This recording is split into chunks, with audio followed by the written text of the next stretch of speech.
Hey, this is Chris here from Fader's Music and Ted Good Music in Brandon, Manitoba. This time of year, a lot of people are shopping for entry-level beginner guitars for a gift to give to somebody who's aspiring to be a guitar player. And there's so much information out there. There's so many different guitars out there. I thought I would shoot a quick video to just answer the very simple questions like how much do I need to spend to get a decent new guitar? I've done a couple of videos on used guitars, what to look for when you're shopping for used guitars. So if you want to check those out, it'll give you some pitfalls to avoid and everything like that. So for new guitars, there's a few things that I just wanted to point out. There's a lot of brands out there, and some of the most common brands you'll see are something like Squier. There's Ibanez, there's Jackson, there's Yamaha, there's tons of different brands out there that have real brand names on them that are associated with true brands, and that does carry some weight. People always ask, is that going to affect the price of a guitar? Sometimes it does, yes, but all these brands are smart enough to know that there's a lot of other companies out there that are making copies essentially of their designs and hitting them at these lower price points. So it was actually Fender that was sort of the first company. They developed the Squier line back in I think it was the early 80s, to just essentially kind of undercut their own competition and say, hey, if you're gonna rip off our guitars, we're gonna just make inexpensive overseas made versions of our own guitars anyway, and then people are still getting the real thing. So that's kind of what's going on with that. So basically, to try to answer the question really simply, if you are looking at a brand new guitar, there's some that are sold in bundles with, like in a big shiny box with all the accessories and the amp and everything like that. We sell those quite regularly here.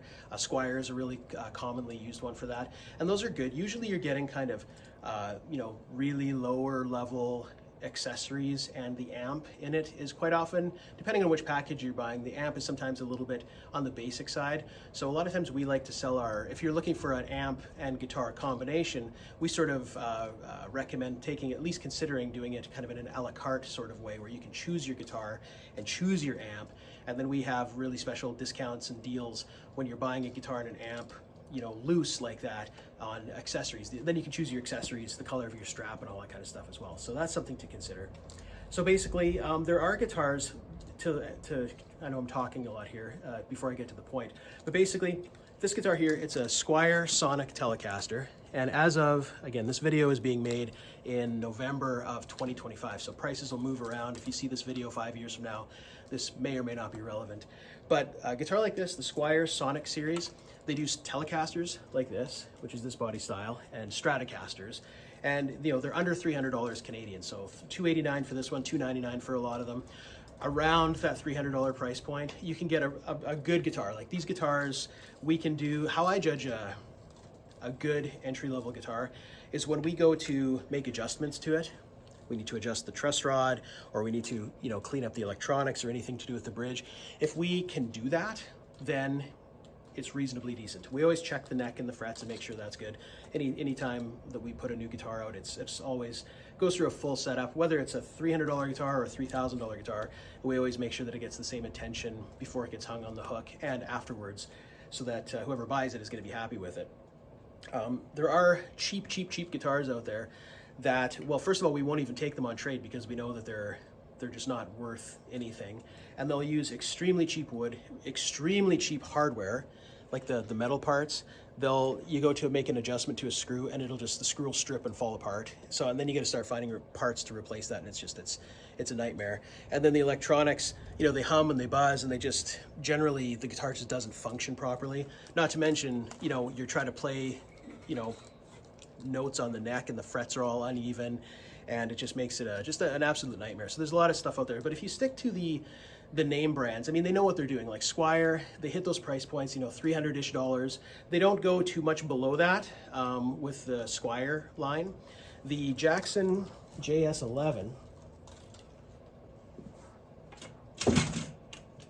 right here, it's definitely more of a hard rock metal looking guitar. It's a very, very basic guitar, and it's currently around the $239 sort of price range. We sell a ton of these because they look cool and they're a really, really hot price point, and they've been quite good as well. There's some things that this angle Jackson, even the high-end Jacksons have got this angle. You can see the strings come off. That can sometimes be a little bit finicky with tuning and stuff like that, but I mean, all in all, it's a really solid guitar. There's nothing that we can get that is less expensive than this that is good. So this is the first price point where you're getting a good, beginner electric guitar. Are the Squiers better? They probably have some, you know, better components on them and stuff like that, but they're kind of all sort of in that ballpark, that $239 to $299 price range. There's a few others that we carry. I'll point out one of my favorites here. Yeah. Oops. The Yamaha Pacifica guitars are $299, so they're about the same price as the Squier. Very good hardware, really good electronics. The pickups are great. Yamaha, they make just excellent quality stuff all around, regardless of the price. So they do this one in a few different colors, and for $299, it's an excellent, excellent guitar. So I'll do another video. People then ask, okay, well, what do I get if I spend $399 or $499? I'll do a separate video sort of explaining those kind of things. But if you're looking to keep things sort of on the budget, then if you're in this sort of price range and you're buying a brand that is sort of a recognizable brand, then you're gonna be okay. There are some other brands out there that make really good stuff. They call them, you know, like OEM manufacturers, like, because the Squiers and some of the other things, they might be made in the same factory as some other brands, but you just never really know. Even us, we don't really know where these guitars, specific factories they're coming out of and stuff like that, and that'll change from time to time. So if you stick with the brand and you are in that sort of price range, you're probably going to be okay. Something that we do as a store is we make really, really sure that the guitars are properly, like I said earlier, properly set up, ready to go when you buy them.